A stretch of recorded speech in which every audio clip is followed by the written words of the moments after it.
Alors, je voudrais revenir sur cette question de l'autonomie de la technique. Vous avez deux écoles.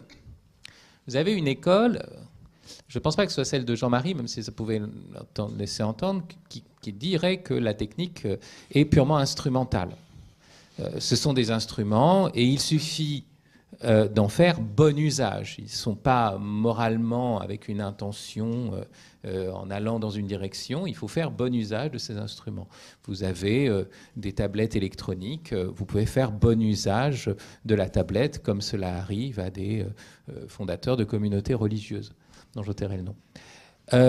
Mais de l'autre côté, en face, vous avez les théoriciens de l'autonomie complète de la technique. Par exemple, alors la première, la vision instrumentale, a prévalu longtemps dans l'Église. Hein, et je pense qu'on en est encore là.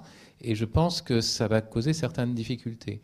De l'autre côté, vous avez des personnes comme Jacques Ellul, un grand penseur de la technique, protestant, un des maîtres d'ailleurs de Jean-Claude Guilbeault, qui, lui, a essayé de théoriser une autonomisation de la technique. On a l'impression, par exemple, que la progression ou le progrès des objets techniques n'obéit absolument plus à n'importe quelle injonction morale, de telle sorte que les comités d'éthique sont des comités de cosmétique, si vous voulez, où l'on essaye de voiler par des bons propos, des bonnes paroles, des vœux pieux, des vieux pieux. Vous voyez, des phénomènes de toute façon qui se font presque automatiquement. On n'arrête pas le progrès. Et alors vous avez des gens qui disent de toute façon, on ne peut rien faire contre, donc il faut emboîter le pas. Vous voyez, bon. Alors vous voyez bien que les deux sont très problématiques parce que d'un côté, on a l'impression que non, ça va tout seul, il suffira d'un peu de bonne volonté et c'est bon. Puis de l'autre côté, vous avez une sorte même chez des gens de bonne volonté ou qui voudraient se méfier de ce phénomène-là, qui disent de toute façon, on ne peut pas faire autrement.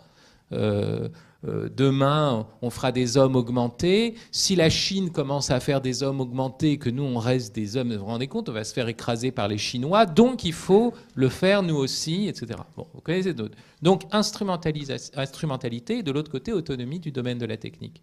Alors, je pense que si on va avoir une juste vision, il faut dire, la première chose, c'est que il est certain qu'un être humain n'est pas un ange. C'est-à-dire qu'il ne domine pas entièrement les instruments matériels. Il est conditionné par l'environnement matériel. Nous ne sommes pas au-dessus, vous voyez, de telle sorte qu'on est toujours pris par une société, par des choses, et donc il faut en être conscient. Nous n'avons pas la responsabilité ou la souveraineté qui nous permettrait de faire bon usage comme ça, par la simple affirmation de notre liberté. Nous sommes des êtres sociaux et nous sommes des êtres corporels, donc nous sommes pris dans des choses de telle sorte que le combat doit être un combat difficile puisqu'on est déjà entraîné par notre corps, parce que les objets techniques conditionnent notre perception du monde, et puis aussi parce que nous sommes des êtres sociaux, c'est-à-dire que la question est une question sociale, pas simplement individuelle. Et puis la deuxième chose, c'est qu'il faut bien comprendre qu'un instrument est toujours plus qu'un instrument. Vous connaissez la grande parole de Marshall McLuhan dans son grand livre Comprendre les médias. Hein. Il dit « The medium is the message », donc le médium est le message. C'est-à-dire qu'un médium n'est pas qu'un support neutre. Il va toujours formater le message, et même il va avoir tendance à nous faire croire qu'il n'y a que des messages, voire même que tout n'est qu'information. Hein. Bon, ça c'est autre chose. Et par exemple, ce qui vous montre déjà le passage vers une sorte de post-humanité, c'est le changement de conditionnement que nous avons, par exemple, par rapport au support. Le support n'est pas neutre, nous fait voir les choses autrement. Est-ce que c'est la même chose que d'être face à un livre et face à un écran ? Or, vous savez que juste une petite remarque, en 2010, le journaliste américain Nick Bolton a demandé à Steve Jobs si ses enfants aimaient l'iPad. Et Steve Jobs a répondu, ils n'en ont jamais utilisé. Et écoutez sa réponse, à la maison, nous limitons l'utilisation des gadgets électroniques. C'est intéressant que lui qui présente l'iPad, ou les publicités, vous voyez, qui nous présentent l'iPad comme la grande révolution humaine, de l'ouverture à la connaissance, etc., ait répondu en disant que ça n'était qu'un gadget électronique. Bon, alors je ferme la parenthèse. Est-ce que tu permets de la prolonger juste un instant ? C'est que je crois que dans Orwell, ceux qui avaient le droit d'éteindre les écrans, C'était les membres du Bien parti. sûr, bien sûr. Autrement dit, ce sont les privilégiés, comme Steve Jobs, qui ont le droit d'éteindre l'écran pour leurs enfants qu'ils protègent. Par contre, le peuple vulgaire, lui, n'a pas les moyens d'éteindre Bien l'écran. sûr. Et c'est exactement ce qu'on voit. Et Orwell, je pense, c'était celui qui avait le plus vu, en tout cas, ce qu'on est en train de vivre. Et si tu, pour aller dans son sens, on sait que les dirigeants de la Silicon Valley envoient leurs enfants dans les instituts Waldorf, qui sont des écoles déconnectées, où on fait surtout du travail manuel, de l'éducation physique, à côté des cours, où on apprend des choses dans des encyclopédies poussiéreuses qui sont sur des étagères. Donc vous voyez, c'est très intéressant parce que ça, vous pouvez regarder, il y a des articles là-dessus. La seule chose qui est aussi très intéressante, c'est que ces écoles Waldorf sont dirigées, sont des écoles Steiner, Rudolf Steiner, c'est-à-dire qu'elles sont liées à l'anthroposophie aussi, et qu'en fait, il y a aussi donc, vous voyez, des formes de spiritualité bizarre derrière. Mais bon, on ne va pas entrer là dans une enquête là-dessus, mais ce que je veux vous dire, c'est quelle est la différence entre un livre et un écran? On a vu que, vous voyez, un livre, en gros, un livre développe la pensée causale.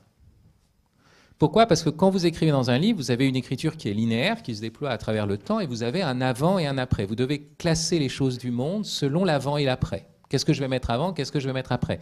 Donc je suis obligé d'entrer dans une syntaxe et penser l'avant et l'après selon des ordres qui vont aussi être des rapports de causalité. Ceci vient parce que cela, voyez. Donc, vous voyez, je vais penser à travers la syntaxe et je vais même faire ce qu'on appelle des hypotaxes, c'est-à-dire que je vais mettre de l'ordre avec un principe qui sera au-dessus du reste. Voilà. Donc, ça développe la pensée causale et en plus, le livre est dans un mode qui est celui du légéré, de la lecture, c'est-à-dire du recueillement. Hein. On recueille quelque chose, on se concentre sur un livre. On sait que, bien sûr qu'on peut lire sur un écran, hein, je suis d'accord, mais l'écran n'est pas fait pour lire. On le sait très bien. Pas simplement parce que sa lumière nous gêne et qu'on ne peut pas lire longtemps, mais aussi parce que c'est un mode souvent de défilement, donc on lit en diagonale, mais surtout parce que l'écran est là pour donner des images, pas pour lire des textes. Et qu'est-ce qui se passe avec l'écran? On sait qu'il nuit à la concentration, on n'est pas dans le recueillement. Pourquoi? Parce qu'on a fait des études sur la manière qu'on avait de lire des textes, faire des recherches sur les écrans. On s'est rendu compte qu'au lieu d'être dans le recueillement, par exemple d'une phrase, hein, vous avez quelque chose, en fait, comme vous avez une charge d'information très très grande sur les écrans, vous pouvez aller n'importe où, surfer sur n'importe quoi, eh bien, le procédé n'est pas du tout le recueillement, mais l'écrémage. Au contraire, on essaye d'aller à l'information pertinente. Donc on lit en diagonale, et on n'est que dans un rapport informatif. Hein. Donc forcément, ce n'est pas un poème que vous allez lire, hein. C'est vraiment cueillir l'information. Et à partir de là, donc déjà, ce n'est plus de la lecture au sens de légérer, recueillir. C'est autre chose qu'une lecture.